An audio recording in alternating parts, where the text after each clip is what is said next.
ओम शांति। 18 अक्टूबर 2025 की ईश्वरी महावाक्य। पहले सुनते हैं मुरली के मुख्य पॉइंट्स। बाबा ने कहा, आत्मा अभिमानी होकर बैठो, अंदर ही अंदर यह घोटो, मैं आत्मा हूँ। देही अभिमानी बनो, सच्चा चार्ट रखो तो समझदार बनते जाएंगे, बहुत फायदा होगा। बाबा ने कहा, याद में रहो, देह अभिमान से दूर रहो, सच्चाई से चार्ट लिखो, यही आत्मा की कमाई है। प्रैक्टिकल जीवन से ही ज्ञान का प्रूफ दो, मूर्त बनकर सदा शांति और शक्ति फैलाओ। लास्ट में बाबा ने कहा, आत्मा को उज्जवल बनाना ही अभी का लक्ष्य है। परमात्मा स्मृति से मन की उलझनों को समाप्त करो। और अब सुनते हैं महावाक्यों को विस्तार से। मुरली का सार। मीठे बच्चे, आत्मा अभिमानी होकर बैठो, अंदर घोटते रहो, मैं आत्मा हूँ। देही अभिमानी बनो, सच्चा चार्ट रखो तो समझदार बनते जाएंगे, बहुत फायदा होगा। प्रश्न, बेहद के नाटक को समझने वाले बच्चे किस एक लॉ यानी नियम को अच्छी रीति समझते हैं? उत्तर, यह अविनाशी नाटक है। इसमें हर एक पाठधारी को पाठ बजाने अपने समय पर आना ही है। कोई कहे हम सदा शांति धाम में ही बैठ जाएं तो यह लॉ नहीं है, उसे तो पाठधारी ही नहीं कहेंगे। यह बेहद की बातें बेहद का बाप ही तुम्हें सुनाते हैं। ओम शांति। अपने को आत्मा समझकर बैठो, देह अभिमान छोड़कर बैठो। अब बेहद का बाप बच्चों को समझा रहे हैं। समझाया उनको जाता है जो बेसमझ होते हैं। आत्मा समझती है कि बाप सच कहते हैं। हम आत्मा बेसमझ बन गई हैं। मैं आत्मा अविनाशी हूँ, शरीर विनाशी है। मैं आत्मा अभिमान छोड़ देहाभिमान में फंस पड़ा हूँ तो बेसमझ ठहरे न। बाप कहते हैं सब बच्चे बेसमझ हो पड़े हैं देहाभिमान में आकर। फिर तुम बाप द्वारा देही अभिमानी बनते हो तो बिल्कुल समझदार बन जाते हो। कोई तो बन गए हैं, कोई पुरुषार्थ करते रहते हैं। आधा कल्प लगा है बेसमझ बनने में। इस अंतिम जन्म में फिर समझदार बनना है। आधा कल्प से बेसमझ होते होते 100% बेसमझ बन जाते हैं। देहाभिमान में आकर ड्रामा प्लान अनुसार तुम गिरते आए हो। अभी तुमको समझ मिली है कि फिर भी पुरुषार्थ बहुत करना है, क्योंकि बच्चों में दैवी गुण भी चाहिए।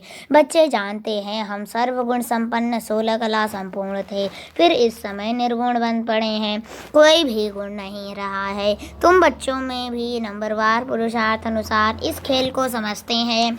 समझते भी कितने वर्ष हो गए हैं, फिर भी जो नए हैं वह अच्छे समझदार बनते जाते हैं, औरों को भी बनाने का पुरुषार्थ करते हैं। कोई ने तो बिल्कुल नहीं समझा है, बेसमझ बेसमझ यही हैं।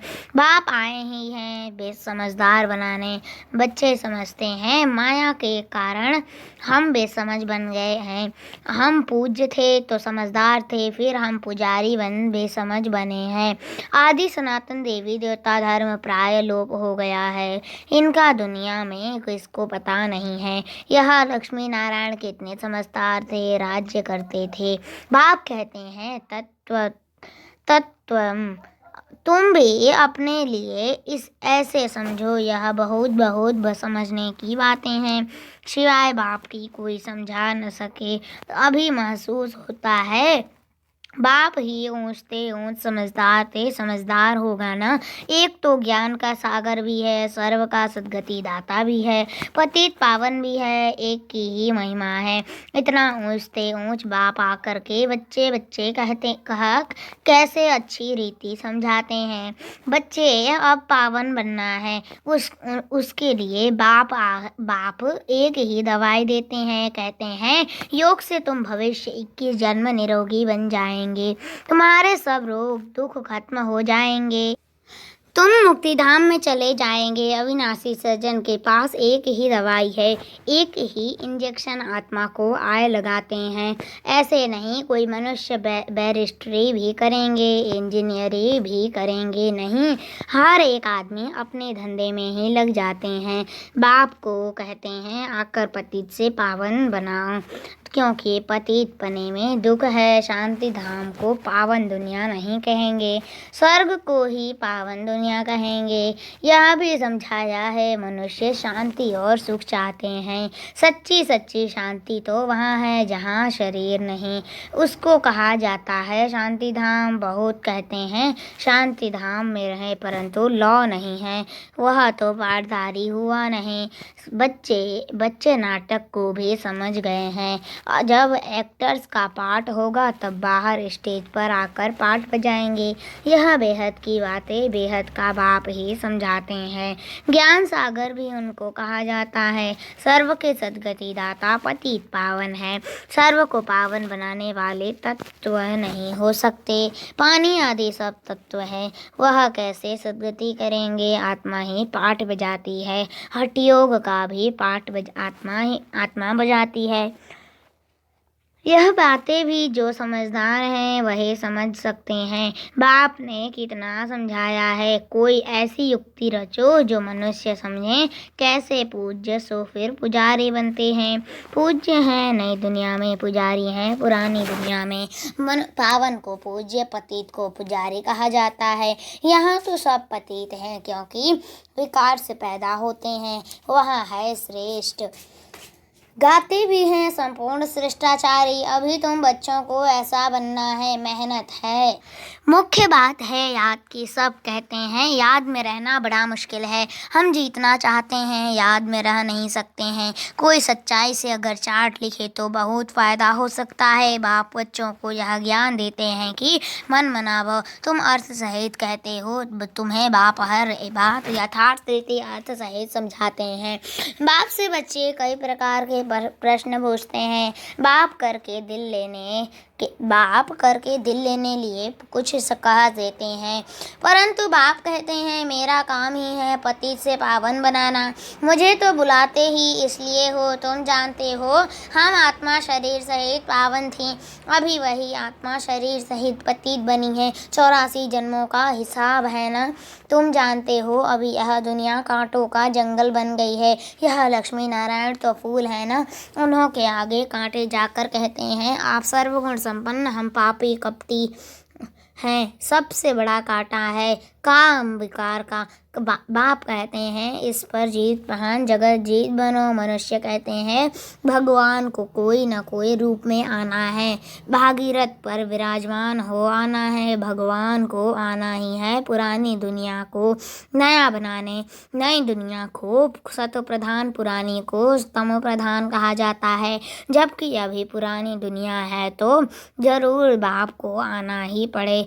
बाप को ही रचयिता कहा जाता है। तुम बच्चों को कितना सहज समझाते हैं, कितनी खुशी होनी चाहिए। बाकी किसका कर्म भोग का हिसाब किताब है, कुछ भी है वह तो भोगना है। इसमें बाबा आशीर्वाद नहीं करते हैं। हमको बुलाते ही हो बाबा आकर हमको वर्षा दो। बाबा से क्या वर्षा पाने चाहते हो? मुक्ति जीवन मुक्ति का दाता एक ही ज्ञान सागर बाप है, इसलिए उनको ज्ञान दाता कहा जाता है। भगवान ने ज्ञान दिया था, परंतु कब दिया, किसने दिया, यह किसको पता नहीं है।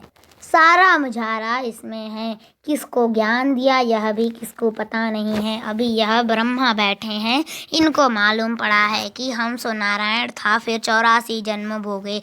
यह है नंबर 1 में। बाबा बतलाते हैं मेरी तो आँख ही खुल गई, तुम भी कहेंगे हमारी तो आँखें ही खुल गई, तीसरा नेत्र तो खुलता ही है। तुम कहेंगे हमको बाप का सृष्टि चक्र का पूरा ज्ञान मिल गया है, मैं जो हूँ जैसा हूँ मेरी आँखें खुल गई हैं। कितना वंडर है। हम आत्मा फर्स्ट है और फिर हम अपने को देह समझ बैठे। आत्मा कहती है हम एक शरीर छोड़ दूसरा लेता हूँ, फिर भी हम अपने को आत्मा भूल देह अभिमानी बन जाते हैं। इसलिए अब तुमको पहले पहले यह समझ देता हूँ कि अपने को आत्मा समझ बैठो। अंदर में यह घुटते रहो कि मैं आत्मा हूँ। आत्मा न समझने से बाप को भूल जाते हो, फील करते हो। बरोबर हम घड़ी घड़ी देहाभिमान में आ जाते हैं। मेहनत करनी है, यहाँ बैठो तो भी आत्माभिमानी होकर बैठो। अब आप कहते हैं तुम बच्चों को राजाई देने आए हैं। आधा कल्प तुमने याद किया है। कोई भी बात सामने आती है तो कहते हो है हाय राम, परंतु ईश्वर व राम कौन है यह किसको पता नहीं। तुमको सिद्ध करना है ज्ञान का सागर, पतित पावन सर्व का सद्गति दाता त्रिमूर्ति परमात्मा शिव। ब्रह्मा विष्णु शंकर तीनों का जन्म इकट्ठा है। सिर्फ शिव जयंती नहीं है, परंतु त्रिमूर्ति शिव जयंती है। जरूर जब शिव की जयंती होगी तो ब्रह्मा की भी जयंती होगी। शिव की जयंती मनाते हैं, परंतु ब्रह्मा ने क्या किया? लौकिक पारलौकिक और यह है अलौकिक बाप। यह है प्रजापिता ब्रह्मा। बाप कहते हैं नई दुनिया के लिए यह नया ज्ञान अभी तुमको मिलता है, फिर प्राय लोप हो जाता है। जिसको बाप रचता और रचना का ज्ञान नहीं तो अज्ञानी ठहरे ना। अज्ञान नींद में सोए पड़े हैं। ज्ञान से है दिन, भक्ति से है रात। शिवरात्रि का अर्थ भी नहीं जानते, इसलिए उनकी हॉलीडे भी उड़ा दी है। अभी तुम जानते हो बाप आते ही हैं सबकी जोत जगाने। तुम यह बत्तियां आदि जगाएंगे तो समझेंगे इनका कोई बड़ा दिन है। तो अब तुम जागते हो, अर्थ सहित वो लोग थोड़े ही समझेंगे। तुम्हारे भाषण से पूरा समझ नहीं सकते। अभी सारे विश्व पर रावण का राज्य है। यहाँ तो मनुष्य कितने दुखी हैं। रिद्धि सिद्धि वाले भी बहुत तंग करते हैं। अखबारों में भी पढ़ता है इनमें इविल सोल है, बहुत दुख देते हैं। बाबा कहते हैं इन बातों से तुम्हारा कोई कनेक्शन नहीं। बाप तो सीधी बात बताते हैं, बच्चे तुम मुझे याद करो तो तुम पावन बन जाएंगे, तुम्हारे सब दुख दूर हो जाएंगे। अच्छा मीठे मीठे चिलदे बच्चों प्रति माता पिता बाप दादा का याद प्यार और गुड मॉर्निंग। रूहानी बाप की रूहानी बच्चों को नमस्ते। हम रूहानी बच्चों की रूहानी माता पिता बाप दादा को याद प्यार और गुड मॉर्निंग। नमस्ते नमस्ते नमस्ते। शुक्रिया बाबा, शुक्रिया। धारणा के लिए मुख्य सार। फर्स्ट पॉइंट, यथार्थ रीति बाप को याद करने व आत्माभिमानी बनने की मेहनत करनी है। सच्चाई से अपना चार्ट रखना है, इसमें ही बहुत फायदा है। दूसरा, सबसे बड़ा दुख देने वाला कांटा काम विकार है। इस पर योग बल से विजय प्राप्त कर पतित से पावन बनना है। बाकी किन्हीं भी बातों से तुम्हारा कनेक्शन नहीं। वरदान, प्रैक्टिकल जीवन द्वारा परमात्मा ज्ञान का प्रूफ देने वाले धर्म युद्ध में विजयी भव। प्रैक्टिकल जीवन द्वारा परमात्मा ज्ञान का प्रूफ देने वाले धर्म युद्ध में विजयी भव। विस्तार, अभी धर्म युद्ध की स्टेज पर आना है। उस धर्म युद्ध में विजयी बनने का साधन है आपकी प्रैक्टिकल जीवन, क्योंकि परमात्मा ज्ञान का प्रूफ ही प्रैक्टिकल जीवन है। आपकी मूर्त से ज्ञान और गुण प्रैक्टिकल में दिखाई दे, क्योंकि आजकल डिस्कस करने से अपनी मूर्त को सिद्ध नहीं कर सकते, लेकिन आप अपनी प्रैक्टिकल धारणा मूर्त से 1 सेकंड में किसी को भी शांत करा सकते हो। स्लोगन, आत्मा को उज्जवल बनाने के लिए परमात्मा स्मृति से मन की उलझनों को समाप्त करो। आत्मा को उज्जवल बनाने के लिए परमात्मा स्मृति से मन की उलझनों को समाप्त करो। अच्छा, आज मातेश्वरी जी के अनमोल महावाक्य हैं। योग से ही मुक्त होने की शक्ति मिलती है। पहले पहले तो अपने को एक मुख्य पॉइंट ख्याल में अवश्य रखनी है। जब इस मनुष्य सृष्टि झाड़ का बीज रूप परमात्मा है तो उस परमात्मा द्वारा जो नॉलेज प्राप्त हो रही है वो सब मनुष्यों के लिए जरूरी है। सभी धर्म वालों को यह नॉलेज लेने का अधिकार है। भल हर एक धर्म की नॉलेज अपनी अपनी है, हर एक का शास्त्र अपना अपना है, हर एक की मत अपनी अपनी है, हर एक का संस्कार अपना अपना है, लेकिन यह नॉलेज सबके लिए है। भल वो इस ज्ञान को न भी उठा सके, हमारे घराने में भी न आवे, परंतु सबका पिता होने के कारण उनसे योग लगाने से भी पवित्र अवश्य बनेंगे। इस पवित्रता के कारण अपने ही सेक्शन में पद अवश्य पाएंगे, क्योंकि योग को भी सभी मनुष्य मानते हैं। बहुत मनुष्य ऐसे कहते हैं हमें भी मुक्ति चाहिए, मगर सजाओं से छूट मुक्त होने की शक्ति भी इस योग द्वारा मिल सकती है। अजपाजाप अर्थात निरंतर ईश्वरीय याद।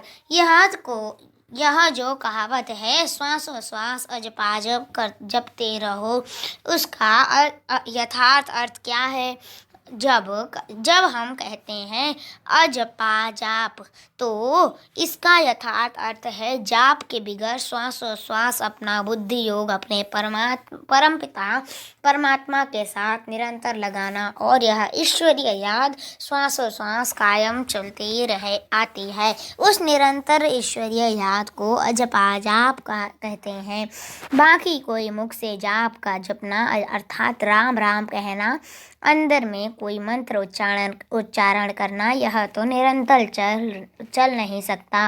वो लोग समझते हैं हम मुख से मंत्र उच्चारण नहीं करते, लेकिन दिल में उच्चारण करना, यह है अजपा जाप। परंतु यह तो सहज एक विचार की बात है। अब यह जहाँ अपना शब्द ही अजपाजाप है, जिसको जपने की भी जरूरत नहीं। आंतरिक बैठ कोई मूर्ति का ध्यान भी नहीं करना है, ना कुछ सिमरण करना है, क्योंकि वो भी निरंतर खाते पीते रह नहीं सकेंगे। लेकिन हम जो ईश्वरीय याद करते हैं वही निरंतर चल सकती है, क्योंकि यह बहुत सहज है। जैसे समझो बच्चा है, अपने बाप को याद करता है तो उसी समय बाप का फोटो सामने नहीं लाना पड़ता है, लेकिन मनसा वाचा कर्मणा बाप के सारे ऑक्यूपेशन एक्टिविटी गुणों सहित याद आता है। बस वह याद आने से बच्चे की भी वो एक्ट चलती है, तब ये सन सोच फादर करेंगे।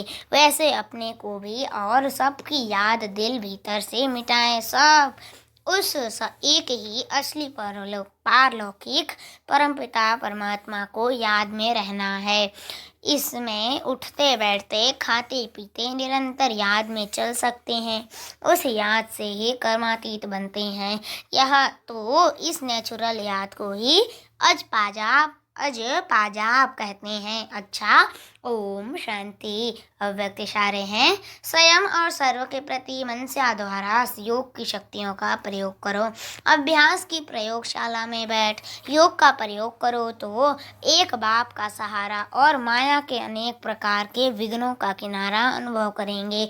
अभी ज्ञान के सागर, गुणों के सागर, शक्तियों के सागर में ऊपर ऊपर की लहरों में लहराते हो, इसलिए अल्पकाल की रिफ्रेशमेंट अनुभव करते हो। लेकिन अब सागर के तले में जाओ तो अनेक प्रकार के विचित्र अनुभव कर रत्न प्राप्त करेंगे। अच्छा, ओम शांति।